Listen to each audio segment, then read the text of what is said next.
दोस्तों नमस्कार। आज ये हम समझने की कोशिश करेंगे कि एक कोल्ड स्टोरेज और वेयरहाउस में क्या अंतर है। तो बहुत सारे दोस्तों को एक कन्फ्यूजन रहता है कि यार कोल्ड स्टोरेज किसको कहते हैं और वेयरहाउस किसको कहते हैं। तो अगर इसका अंतर आपको समझना है तो इस वीडियो को पूरा देखिए, आपको पूरी तरह से ये समझ में आ जाएगा कि वेयरहाउस और कोल्ड स्टोरेज में क्या अंतर होता है। तो पहले हम बात करते हैं वेयरहाउस का।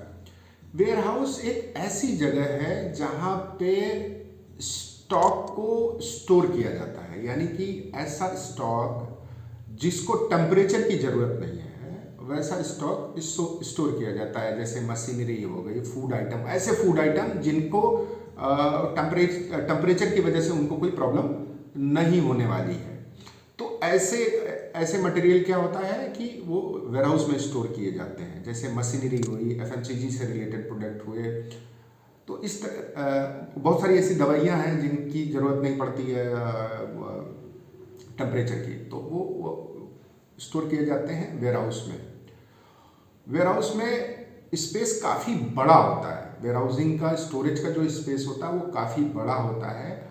और इसके अलावा कोल्ड स्टोरेज में क्या होता है, कोल्ड स्टोरेज में जो भी टेम्परेचर, एक तरह से कह सकते हैं बड़ा फ्रीजर, जैसे हमारे घर में फ्रीज होता है तो फ्रीज में कई वो खाने बने होते हैं कि भाई इसमें हमें दूध रखना है, इसमें हमें सब्जियां रखनी है, किसको ज़्यादा टेम्परेचर की ज़रूरत है और किसको कम टेम्परेचर की ज़रूरत है।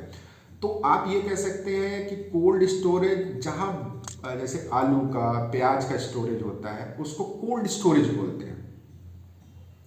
तो वो कुछ काफ़ी बड़े होते हैं जहाँ पे आलू, प्याज या सब्जियों का स्टोरेज होता है, वो उनको कोल्ड स्टोरेज बोला जाता है। वो प्लस में होते हैं। प्लस का मतलब ये होता है प्लस टेम्परेचर में होते हैं, मतलब 0 से ऊपर का जो भी टेम्परेचर होता है उसको प्लस टेम्परेचर बोला जाता है। यानी कि अगर हम आलू स्टोर करना चाहते हैं तो हमें 15 डिग्री सेल्सियस के करीब में तापमान चाहिए होता है।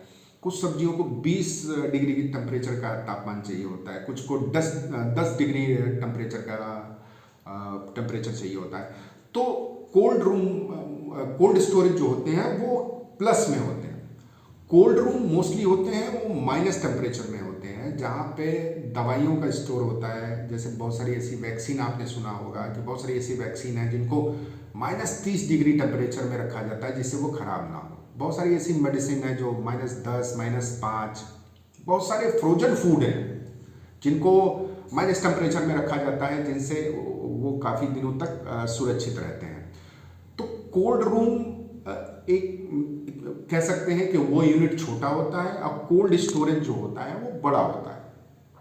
कोल्ड स्टोरेज का जो किराया होता है वो CFT के क्यूबिक के हिसाब से किराया होता है, उसको CFT बोलते हैं कि मतलब जितना ऊपर नीचे का भाग है उस हिसाब से ही आपको किराया चार्ज किया जाता है।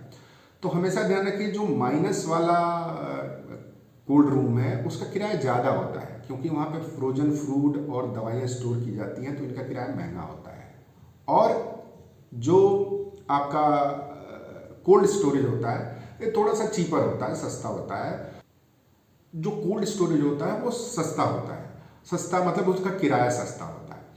कोल्ड स्टोरेज की सबसे अच्छी बात यह है कि आप इसको कहीं भी स्टैब्लिश कर सकते हैं। मतलब अगर आप जिस एरिया में आलू हो रहा है या जिस एरिया में प्याज हो रहा है या बहुत सारी सब्जियां हो रही हैं, तो सीजन में आपने क्या किया, कोल्ड स्टोरेज में उसको स्टोर कर लिया।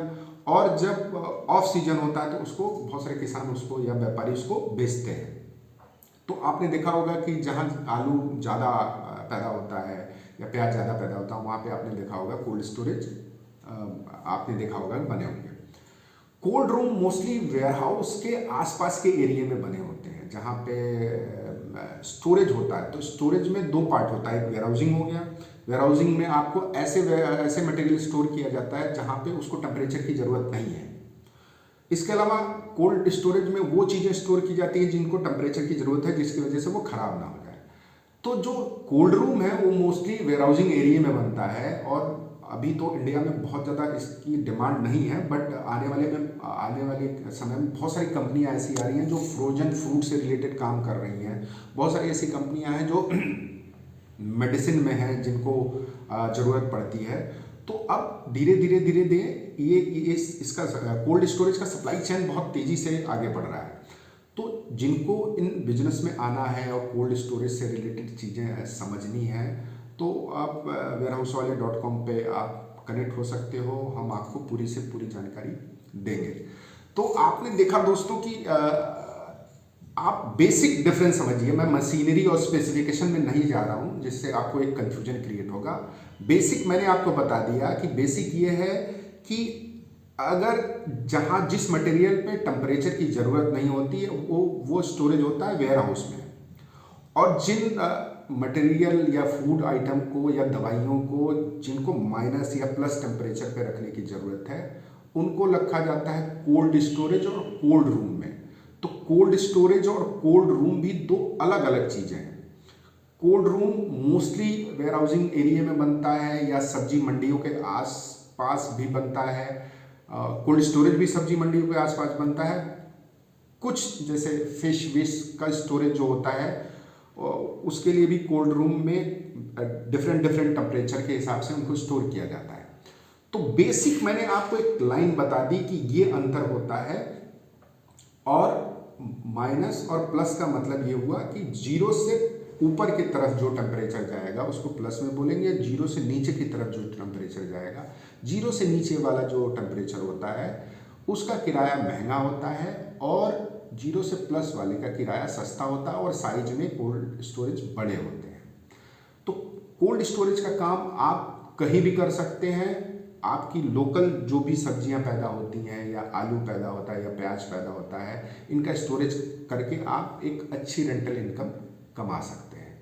तो अगर आपके पास भी कोई लैंड है या आप कोल्ड स्टोरेज बनवाना चाहते हैं या वेयरहाउस बनवाना चाहते हैं, तो अभी warehousewale.com पे अपनी इन्वेंट्री पोस्ट करें। हम आपको बेहतर से बेहतर रिस्पॉन्स देने की कोशिश करेंगे। Thank you.